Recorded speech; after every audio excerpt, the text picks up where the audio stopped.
안녕하세요 여러분, 환영하고 축복합니다. 오늘은 91차입니다. 도망치는 다윗이라는 주제로 하나님 말씀 같이 나누겠습니다. 네, 다윗은 사울을 피해서 계속 도망자 신세로 쫓기고 있는데요. 오늘은 사무엘상 21장과 그 배경하에서 일어난 시편 34편과 56편을 같이 나누겠습니다. 우리 기도하고 시작하겠습니다. 사랑의 하나님 감사합니다. 오늘도 저희가 진리의 말씀 앞에 앉았습니다. 다윗은 기름 부음을 받았음에도 불구하고 사울 왕에게 쫓겨서 10년이나 넘게 이렇게 생사의 갈림길에서 이리저리 오고 갔습니다. 그 가운데서 하나님은 말씀을 의지하면서 하나님만 붙잡고 사람 의지하지 않고 하나님 말씀 붙잡고 살아가는 훈련을 받았습니다. 그가 원치 않은 환경과 원치 않은 사람을 만나면서 그는 하나님만 의지할 수밖에 없었습니다. 하나님, 그때 쓴 시가 다윗의 시편이었습니다. 우리가 오늘 또 그 다윗의 시편을 읽으면서 우리도 우리의 원치 않는 상황과 원치 않는 사람들을 만날 때 하나님, 우리도 다윗처럼 하나님을 의지하며 말씀의 뿌리를 깊이 내리는 우리가 되어지기를 소망합니다. 이 시간에도 그러한 시간이 되도록 하나님께서, 성령 하나님께서 주장하시고 인도하여 주시고 말씀을 우리 가슴 속에, 우리의 심장 속에 새겨 주십시오. 예수님의 이름으로 기도드렸습니다. 아멘. 네. 오늘의 리딩 가이드 보겠습니다. 오늘 보는 사무엘상 21장은 다윗이 사울을 피해 적국 블레셋 가드로 도망치는 내용을 다룹니다. 다윗은 제사장 아히멜렉에게서 식량과 골리앗의 검을 얻게 되고요. 그 후에 다윗은 가드왕 아기스에게 도망쳐서 그의 손에 넘어가지 않기 위해서 미친 척까지 하게 됩니다. 이런 배경에서 다윗은 다시 쫓겨나서 지은 시가 시편 34편입니다. 그는 이 시편 34편에서 하나님께서 그 고난 가운데 구원하시는 분이시다, 그 사실을 고백하고 하나님을 찬양하게 됩니다. 그리고 시편 56편은 어떤 것이 핵심이냐면 그때 다윗이 느꼈던 감정이 두려움입니다. 여러분들도 생각해 보십시오. 얼마나 두려웠겠습니까? 그 핵심 감정이 두려움이었는데요. 그 두려움을 그대로 인정합니다. 숨기지 않고, 그러면서도 그 속에서도 하나님에 대한 믿음을 고백하는데요. 그러면서 눈물을 엄청 흘립니다. 그러면서 자신의 눈물을 주의 병에 담아 주시기를 기도하는데요. 우리가 그 내용을 살펴보겠습니다. 네, 오늘의 가이드 맵을 보시면 이스라엘 지도를 직사각형으로 생각하시고요. 중간 에브라임 지파 있다 생각하시고 그 밑에 베냐민 지파 있습니다. 베냐민 지파에는 중요한 도시들이 많이 있는데 우리가 오늘 다루는 것은 사무엘이 살았던 곳이 라마입니다. 은퇴를 하고 나서 라마에서 선지 학교를 짓고 살았다 그랬죠. 그래서 나요시라는 뜻이 캠프, 훈련장이라는 뜻이라고 했습니다. 지금의 신학교라는 개념이라고 했죠. 그래서 라마라는 곳을 라마 나요시라고 이름을 붙였다고 했습니다. 다윗은 사울에게서 도망쳐서 누구에게 갔냐 하면 맨 처음 사무엘에게 갔습니다. 왜냐하면 자신에게 기름 부었던 존재잖아요. 자, 거기에 갔습니다. 거기에서도 계속 사울이 이제 다윗을 죽이려고 했죠. 그래서 어디로 도망가냐면 요나단이 있는 기브아로 갔습니다. 기브아로 가서 당신의 아버지 사울이 나를 죽이려고 한다. 내가 무슨 잘못을 도대체 했느냐. 자, 그 말을 하니까 요나단이 나의 아버지가 자기가 하려는 일을 나에게 숨기지 않는다. 내가 우리 아버지의 속마음을 한번 떠보겠다. 그랬는데 어떻게 되었습니까? 다윗을 죽이려고 하는 그 속마음을 요나단이 깨닫게 되죠. 그러면서 둘이 막 이렇게 얼싸안고 울게 되죠. 그러면서 이제 헤어지게 됩니다. 그래서 오늘은 기브아에서 다윗이 어디로 오게 되냐면 노브라는 제사장의 도시로 오게 됩니다. 그런데 그 제사장이 먹는 아무것도 나 지금 먹을 거 없다. 그러니까 제사장들이 먹는 진설병을 줍니다. 그리고 골리앗의 칼을 주는데 그것 때문에 그 제사장 마을이 완전히 진멸당합니다. 그래서 어디로 도망치냐면 다윗은 내가 이 땅에서 살 수 없겠다 하면서 블레셋 가드로 도망치는 내용이 오늘의 내용입니다. 네, 그 상황 가운데서 시편 34편과 56편이 이제 쓰여지게 됩니다. 우리 오늘 본문으로 들어가서요.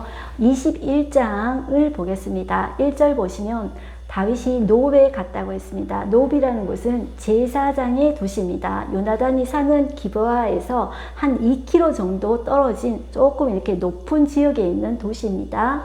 자, 제사장 아히멜렉에게 이르니 아히멜렉이 떨며 다윗을 영접하여 그에게 이르되 어찌하여 내가 홀로 있고 함께하는 자가 아무도 없느냐 하니 이렇게 물었죠. 자, 보통 제사장에게 왜 가냐면, 노베에 왜 가냐 하면, 군대가 전쟁에 나가기 전에 군인들을 몰고 와가지고 이제 제사장의 기도를 받고 나갑니다. 우리도 왜 중요한 것이 있을 때 기도를 받고 가지 않습니까? 그거와 같다고 생각하시면 됩니다. 보통 때는 그렇게 해서 오는데 혼자 왔다는 말이에요. 그러니까 이 제사장 아히멜렉이 어찌하여 내 홀로 있느냐, 그리고 모습이 왜 그렇게 초췌하냐, 이제 그렇게 물어봤겠죠. 자, 그런데 이때 다윗은 약간은 이제 거짓말을 이렇게 좀 보태서 이야기를 합니다. 2절 보시면 다윗이 제사장 아히멜렉에게 이르되 왕이 내게 일을 명령하고 이르시기를 내가 너를 보내는 것과 내게 명령한 일은 아무에게도 알리지 말라고 했다. 그래서 나의 소년들을 이러이러한 곳으로 이제 나중에 오라고 이렇게 말하였다. 이렇게 이제 거짓말을 하게 됩니다. 그러면서 3절 내가 이제 배고파서 죽게 되었다. 이런 표현입니다. 이제 당신의 수중에 무엇이 있나이까? 떡 5덩어리라도 있으면 나한테 달라는 것입니다. 이제 무엇이나 있는 대로 내 손에 주소서 하니 제사장이 다윗에게 대답하여 이르되 보통 떡은 내 수중에 없으나 거룩한 떡, 그것은 제사장들이 먹는 진설병이라는 것입니다. 그것을 달라는 거죠. 그런데 이것을 이제 주게 됩니다. 이 제사장이 왜 주게 되냐면 그 당시에도 율법이 먼저냐, 그리고 사람의 생명이 먼저냐 했을 때 생명이 우선입니다. 자, 그것은 아무리 율법이 중요하더라도 사람이 생명이 있고 나서야 되는 것이 아닙니까? 신약에서도 예수님께서 안식일 논쟁을 이야기할 때, 자, 율법과 안식일과 어느 것이 중요하냐, 율법과 사람이 어느 것이 중요하냐, 여러분들 안식일이 중요한 것이 아니라 그 안식일은 사람을 위해서 있는 것입니다. 사람의 생명, 제일 중요한 것이 생명입니다. 생명의 가치가 제일 중요한 것입니다. 생명이 없다면 아무것도 소용이 없죠. 그래서 지금 내가 배고파서 죽게 생겼다는 거죠. 그렇기 때문에 이제 그 제사장이 아히멜렉이 진설병까지를 이제 주게 된 것입니다. 자, 그래서 6절 보시면 제사장이 그 거룩한 떡을 주었으니 거기는 진설병 곧 여호와 앞에서 물려낸 떡밖에 없었습니다. 이 떡은 더운 떡을 드리는 날에 물려낸 것이더라. 이게 떡을 이제 12개씩 이렇게 6개씩 해서 이렇게 둡니다. 그런데 이제 시간이 지나면 이제 다시 더운 떡을 이제 해가지고 그 전에 있던 떡을 이제 물려내고 그 떡을 제사장들이 먹는 것입니다. 이제 그 떡을 받았다는 거죠. 그런데 마침 그때 누가 있었냐 하면 7절에 그날에 사울의 신하 한 사람이 여호와 앞에 머물러 있었는데 그는 도액이라 이름하는 에돔 사람이요 사울의 목자장이었더라. 자, 이 사람이 거기 왜 있었을까요? 자, 이 노비라는 도시는 제가 제사장의 도시라고 했습니다.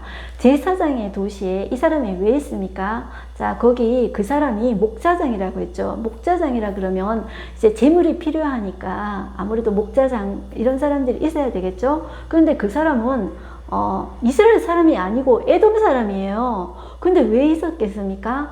다윗이 이름은 목자장이지만은 스파이로 심어둔 거죠. 그러니까 여기서 제사장에게서 일어난 모든 일들을 나한테 보고하라 이렇게 이야기했겠죠. 그런데 실제로 도액이 그런 일을 합니다. 그래서 이 일 때문에 나중에 이 제사장 마을이 완전히 이제 진멸되고 한 사람 아비아달 한 사람 살아남게 됩니다. 계속 보겠습니다.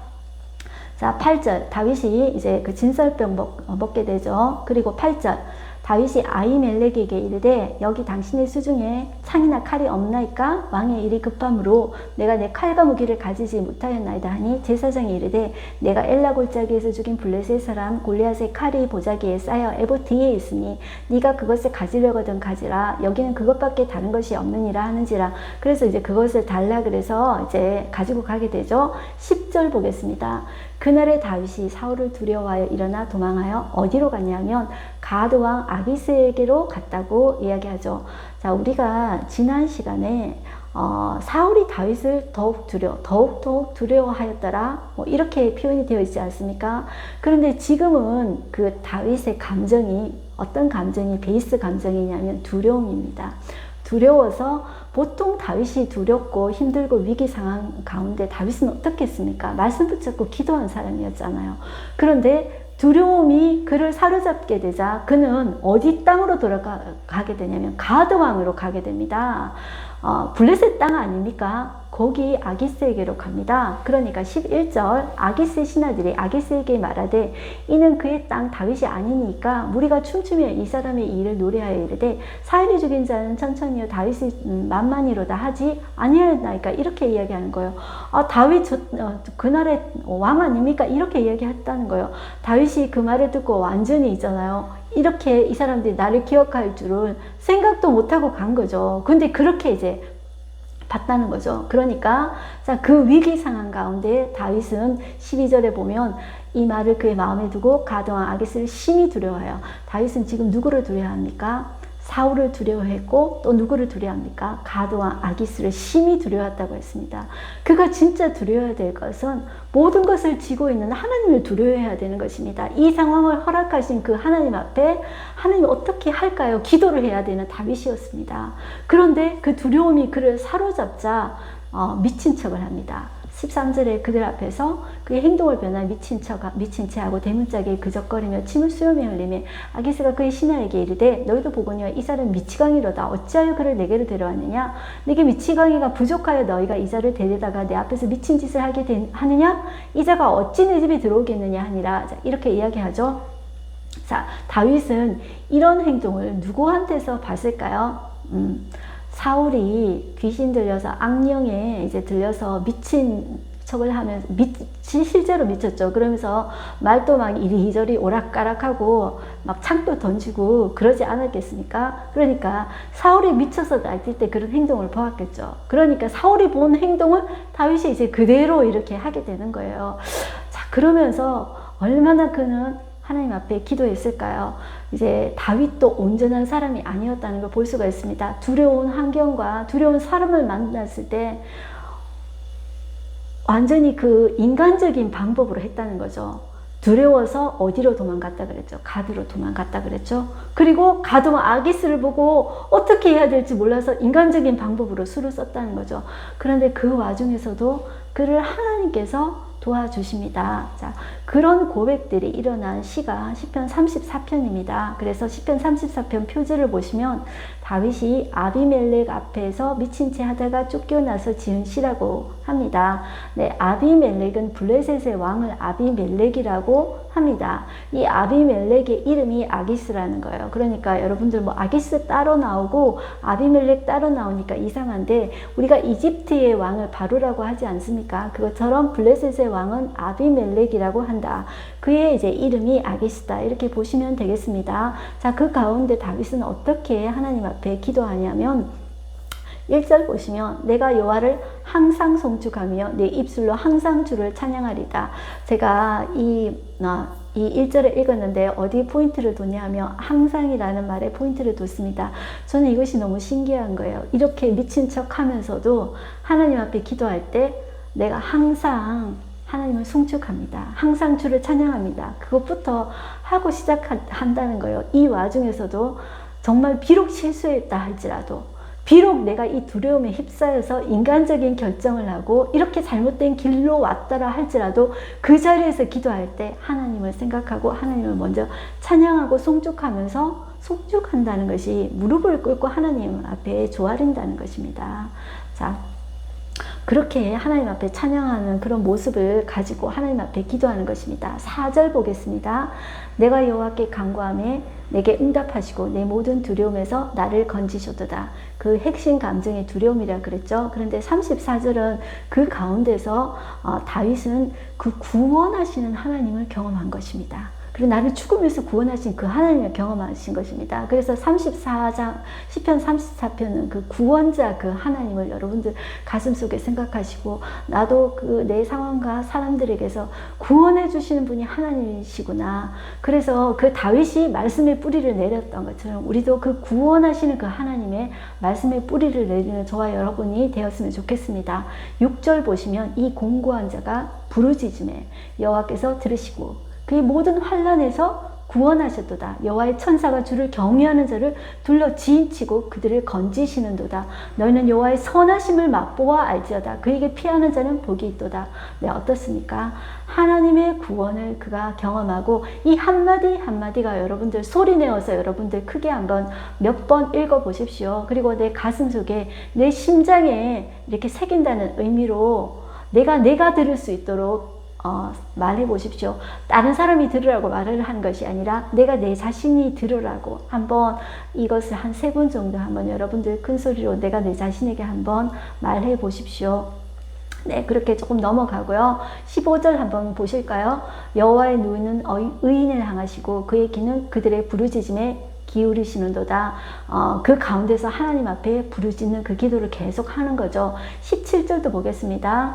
의인이 부르짖음에 여호와께서 들으시고 그들의 모든 환난에서 건지셨도다. 네, 그 미친 척하면서 그의 영혼은 하나님 앞에 지금 부르짖고 있다. 이렇게 생각하셔야 돼요. 자, 비록 잘못했던 순간이라도 그 순간에 우리가 돌이키면 됩니다. 그 순간에 하나님 앞에 기도하면 된다는 거죠. 자, 18절 볼게요. 여호와는 마음이 상한 자를 가까이 하시고 중심으로 통회하는 자를 구원하시는도다. 여러분들 마음이 왜 상합니까? 왜 상하냐 하면 내 생각대로 안 되잖아요. 그 모든 환경이 내가 생각했던 모든 변수를 그 안에서 일어나지가 않잖아요. 저는 조금 완벽주의적인 성격이 있어요. 그래서 모든 변수를 거의 다 생각해 가지고 내 나름대로 플랜 A, B, C, D 이렇게 다 정해 놓습니다. 자, 그런데 정말로 어떤 상황에서 그 모든 변수를 다 생각하는데도 그게 안 맞을 때가 있어요. 그럴 때는 완전히 멘붕에 빠지잖아요. 자, 그럴 때는 마음이 상합니다.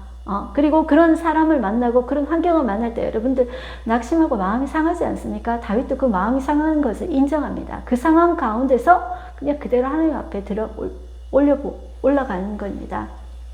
그런데 그 상태가 하나님께서 기도를 하나님께서 우리의 마음을 보시는 상태입니다. 그 가운데 내가 기도할 때 그 기도를 하나님이 들어주신다는 것입니다. 그래서 19절 보실게요. 의인은 고난이 많으나 여호와께서 그의 모든 고난에서 건지시는도다.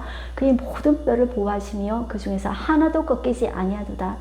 여러분들 이 말씀을 꼭 붙잡으십시오. 그 다음에 56편으로 넘어가겠습니다. 자, 그 다음에 표제가 이렇게 나와 있습니다. 다윗의 믹담시라고 나와 있죠. 인도자를 따라 요낫 엘렌 로김에 맞춘 노래. 자, 이것은 음악적인 용어이기 때문에 여러분들 꼭 기억을 좀 안 하셔도 됩니다. 다윗이 가드에서 블레셋인에게 잡힌 때 똑같은 배경이라고 생각해 보세요. 1절 하나님이여 내게 은혜를 베푸소서. 사람이 나를 삼키려고 종일 치며 압제하나이다. 자, 이게 도액이라는 사람이 거기 있었다고 그랬죠. 2절 내 원수가 이렇게 해놨죠. 자, 여기는 내 원수가 해놓고 관주에는 이런 표현이 있습니다. 나를 엿보는 자가 이렇게 적어놨습니다. 종일 나를 삼키려 하며 나를 교만하게 치는 자들이 많사오니. 왜냐하면 그들도 왕에게 아부해서 그들이 살아남아야 되겠죠. 그러니까 그 기회를 노리는 거겠죠. 3절 내가 두려워하는 날에는 내가 주를 의지하리이다. 지금 다윗의 핵심 감정이 베이스된 감정이 뭐냐면 두려움이라고 했습니다. 그 두려움을 가지고 그대로 하나님 앞에 나아가는 것입니다. 4절 내가 하나님을 의지하고 그 말씀을 찬송하올지라. 네, 무엇에 뿌리를 내립니까? 하나님을 의지하고 말씀에 뿌리를 내리는 것입니다. 그리고 그 말씀을 찬송하는 것입니다. 그리고 그 다음 내가 하나님을 의지하였은즉 두려워하지 아니하리니. 자, 하나님이 마음속에 차게 되면 두려움이 떠나가게 됩니다. 어떤 상황에서도 하나님이 내 마음속에 차게 되면 두려움이 저절로 그냥 떠나가게 된다는 거죠. 우리가 두려워하지 말아야지 그런다고 두려움이 떠나는 것이 아니라는 것입니다. 자, 그렇게 하니까 담대해지는 거예요. 혈육을 가진 사람이 내게 어찌하리까. 5절 그들이 종일 내 말을 곡해하며 나를 치는 그들의 모든 생각은 사기라. 그들이 내 생명을 엿보았던 것과 같이 또 모여 숨어 내 발자취를 지켜보나이다. 8절 나의 유리함을 주께서 계수하셨사오니 나의 눈물을 주의 병에 담으소서. 이것이 주의 책에 기록되지 아니하였나이까. 내가 아뢰는 날에 내 원수들이 물러가리니 이것으로 하나님이 내 편이심을 아나이다. 이렇게 이야기하죠. 두렵다. 그렇지만 내가 그것이 하나님에 들어갈 때다. 내가 하나님의 선하심을 맛보아 알 때다. 이렇게 우리가 선포하면 됩니다. 10절 내가 하나님을 의지하여 그의 말씀을 찬송하며 여호와를 의지하여 그의 말씀을 찬송하리로다. 반복되는 말이 무엇입니까? 그의 말씀입니다. 그의 말씀을 의지하고 그의 말씀을 찬송하는 태도를 우리가 가집시다. 11절 내가 하느님을 의지하였은즉 그 다음에 나오는 감정이 무엇입니까? 두려움이죠. 자, 이때 가장 핵심 감정이 두려움이라고 꼭 기억하십시오. 두려우면 그 순간이 어떤 순간이다? 기도해야 되는 순간이다. 말씀을 붙잡아야 되는 순간이다. 말씀의 뿌리를 내리는 순간이다. 네, 말씀의 뿌리를 내려야 됩니다. 깊이 내려야 폭풍우가 와도 흔들리지 않습니다. 좋은 땅이 결코 우리에게 오래가는 복이 되지 못합니다. 처음에 속히 잡은 사늘이 마침내 내게 복이 되지 못한다고 하나님이 말씀하고 있습니다. 여러분들 그거 경험하지 않으셨습니까? 처음에 좋은 땅, 처음에 속히 잡은 모든 것들이 결국 우리에게 복이 되지 못합니다. 어려움이 있고 우리를 단련시키시는 그 하나님, 우리가 그 순간에 감사하는 우리가 되어졌으면 좋겠습니다. 자, 그러면서 내가 하나님을 의지하였으 이제 두려워하지 아니하리니 사람이 내게 어찌하리까, 이렇게 고백합니다. 자, 그러면서 다윗은 내가 주께 서원함이 있사오니 주께 감사제를 드리리이다, 이렇게 이제 고백하고 있습니다. 네, 오늘 하루 한 절 말씀 보겠습니다. 나의 유리함을 주께서 계수하셨사오니 나의 눈물을 주의 병에 담으소서, 이것이 주의 책에 기록되지 아니하였나이까. 오늘의 인사이트 보겠습니다. 하나님은 우리의 모든 걸음을 세고 계십니다. 밤하늘의 별처럼 숨겨진 눈물 하나하나 까지도 당신의 병에 담으십니다. 바람이 흔들리는 위기 속에서도 우리를 향한 하나님의 사랑은 변치 않으시니 우리의 눈물은 반드시 기쁨의 씨앗으로 변하게 될 것입니다. 눈물을 흘리며 씨를 뿌리는 자는 기쁨으로 거두리로다. 아멘입니다. 네, 기도하고 마치겠습니다. 하나님, 다윗의 이 훈련 과정을 보면서 하나님의 그 섭리를 보게 됩니다. 하나님, 우리가 고이 자라나서 쉽게 그냥 이렇게 뽑혀지는 어려운 가운데서 그냥 쓰러지고 마는 존재가 되기를 하나님은 원치 않으십니다. 우리가 어떤 어려운 가운데서도 버텨내고 이겨내서 우리가 어려움 당한 사람들에게 인도해 줄 수 있는 그런 사람이 되어지기를 하나님은 원하십니다. 하나님, 그래서 우리의 그릇이 넓어지기를 원하십니다. 다윗의 모습을 보면서 우리 자신의 모습을 주님 우리 비추어 보면서 우리도 말씀 붙잡고 어려운 상황 가운데서 이겨내고 버텨낼 수 있는 우리가 되게 해 주십시오. 말씀의 뿌리가 깊이 내려지게 하여 주시고 이 고난의 때에 우리가 하나님 말씀 붙잡고 승리하는 우리가 되어서 하나님 예수 믿는 것은 받은 증거 많다고 했습니다. 우리가 그 하나님 어려운 가운데 말씀을 의지하고 말씀의 뿌리 내린 자로서의 간증이 넘치는 우리가 되어지기를 소망합니다. 이 시간이 정말로 도구 되어지게 하여 주시옵소서. 말씀의 뿌리가 내리는 귀한 시간 되어질 수 있도록 성령 하나님 각자의 마음속에 주장하시고 인도해 주십시오. 모든 영광 하나님께 올려드리옵니다. 예수님의 이름으로 기도드렸습니다. 아멘. 여러분들은 하나님의 정말 사랑하는 사랑받는 자녀입니다. 자부심을 가지시고 이 어려움이 끝이 아닙니다. 결국 승리하실 것입니다. 승리하십시오. 화이팅입니다.